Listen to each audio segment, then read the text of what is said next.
हरे कृष्ण। ओं नमो भगवते वासुदेवाय। ओं नमो भगवते वासुदेवाय। ओं नमो भगवते वासुदेवाय। ओं तत्सत्। ओं तत्सत्। ओं तत्सत्। শ্রীমদ্ ভগবদ গীতার ত্রয়োদশ অধ্যায় ক্ষেত্র ক্ষেত্রজ্ঞ বিভাগ যোগ। এই ক্ষেত্র ক্ষেত্রজ্ঞ বিভাগ যোগের সারামৃত শ্রবণ করুন। ৩৫টি শ্লোকে এই অধ্যায় রচিত। এই অধ্যায়ের নাম ক্ষেত্র ক্ষেত্রজ্ঞ বিভাগ যোগ অথবা প্রকৃতি পুরুষ বিভাগ যোগ। আচার্য শঙ্কর বলেছেন, এই অধ্যায়ের শেষ শ্লোকটিতে অধ্যায়ের সারমর্ম সূচিত হয়েছে। ক্ষেত্র ক্ষেত্রজ্ঞের অর্থাৎ দেহ আত্মার প্রভেদ দর্শনেই মুক্তি। দেহাত্মবোধ অর্থাৎ নশ্বর দেহে আত্মাবোধই অজ্ঞান ও যত প্রকার বন্ধনের কারণ। দেহাত্ম বিবেক অর্থাৎ আত্মা যে দেহ হতে পৃথক, এই জ্ঞানেই নির্বাণ মুক্তি। কথামৃত গ্রন্থে পাওয়া যায়, দেহ আর আত্মা, দেহ হয়েছে আবার যাবে, আত্মার মৃত্যু নেই, জন্মও নেই। তাকে দর্শন করলে, তাকে লাভ করলে দেহ বুদ্ধি যায়, তখন দেহ আলাদা আত্মা আলাদা বোধ হয়। যতক্ষণ দেহ বুদ্ধি ততক্ষণ সুখ দুঃখ, জন্ম মৃত্যু রোগ শোক দেহেরই এইসব, আত্মার কিন্তু নয়। আত্মজ্ঞান হলে সুখ দুঃখ জন্ম মৃত্যু স্বপ্নবৎ বোধগম্য হয়। দেহ মন ও বুদ্ধি সবই সৃষ্ট পদার্থ, সবই সগুণ, সবই নশ্বর, অতএব আত্মা হতে পারে না। আত্মা যে নির্গুণ, এই সম্বন্ধে শ্রীরামকৃষ্ণদেব একদা বলেছেন, যিনি শুদ্ধ আত্মা তিনি নির্লিপ্ত, তাতে মায়া বা অবিদ্যা আছে। এই মায়ার ভিতর 3 গুণ, সত্য রজ ও তম। যিনি শুদ্ধ আত্মা তাতে এই গুণ রয়েছে, অথচ তিনি নির্লিপ্ত। যদি বলো দুঃখ পাপ অশান্তি এ সকল তবে কি, তার উত্তর এই যে ওসব জীবের পক্ষে ব্রহ্ম নির্লিপ্ত। আত্মা সর্বাবস্থায় নির্লিপ্ত, দেহে অবস্থিত হয়েও নির্লিপ্ত। শুদ্ধাত্মা নির্লিপ্ত। বিদ্যা অবিদ্যা তার ভিতর 2ই আছে, তিনি নির্লিপ্ত।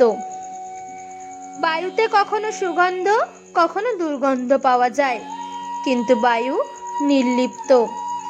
শ্রীরামকৃষ্ণদেব একদিন হাজরা মশাইকে বলেছিলেন, তুমি শুদ্ধ আত্মাকে ঈশ্বর বলো কেন? শুদ্ধাত্মা নিষ্ক্রিয়, 3 অবস্থায় সাক্ষী স্বরূপ। শ্রীরামকৃষ্ণ অন্যত্র বলেছেন, যিনি শুদ্ধ আত্মা মহাকারণ, কারণের কারণ, স্থূল সূক্ষ্ম কারণ ও মহাকারণ, পঞ্চভূত স্থূল, মন বুদ্ধি অহংকার সূক্ষ্ম, প্রকৃতি বা আদ্যা শক্তি সকলের কারণ, ব্রহ্ম বা শুদ্ধ আত্মা কারণের কারণ। বেদান্তবাদীরা বলে আত্মা নির্লিপ্ত, সুখ দুঃখ পাপ পুণ্য এসব আত্মার কোনো অপকার করতে পারে না, তবে দেহাভিমানী লোকেদের কষ্ট দিতে পারে, ধোয়া দেয়াল ময়লা করতে পারে, আকাশের কিছু করতে পারে না। দেহে আত্মবোধ অজ্ঞান। দেহাত্ম বিবেক অর্থাৎ দেহ আত্মার পার্থক্য বোধই জ্ঞান। শ্রীরামকৃষ্ণ দৃষ্টান্ত দিয়ে বোঝাচ্ছেন, যার এই ব্রহ্মজ্ঞান হয়েছে সে জীবন মুক্ত। সে ঠিক বুঝতে পারে যে আত্মা আলাদা আর দেহ আলাদা। ভগবানকে দর্শন করলে দেহাত্ম বুদ্ধি আর থাকে না। এই অধ্যায়ের ক্ষেত্র ক্ষেত্রজ্ঞের ভেদ বিশেষ করে দেখানো হয়েছে। এই ভোগায়তন দেহকেই ক্ষেত্র বলা হয়েছে। আর যিনি দেহবাসী হয়ে এই দেহকে আমার দেহ মনে করেন, সেই দেহই ক্ষেত্রজ্ঞ আত্মা। আরও বিশেষ স্পষ্ট করে বোঝাবার জন্য বলছেন, সর্বক্ষেত্রে আমাকেই ক্ষেত্রজ্ঞ বলে জানবে, অতএব তিনি আমার একমাত্র, তিনি ক্ষেত্রজ্ঞ। সব দেহে তিনি আত্মা রূপে বিরাজমান। এই ক্ষেত্র ক্ষেত্রজ্ঞের প্রভেদ জ্ঞানই প্রকৃত জ্ঞান, এবং তাই পরমেশ্বরের জ্ঞান বা ব্রহ্মজ্ঞান।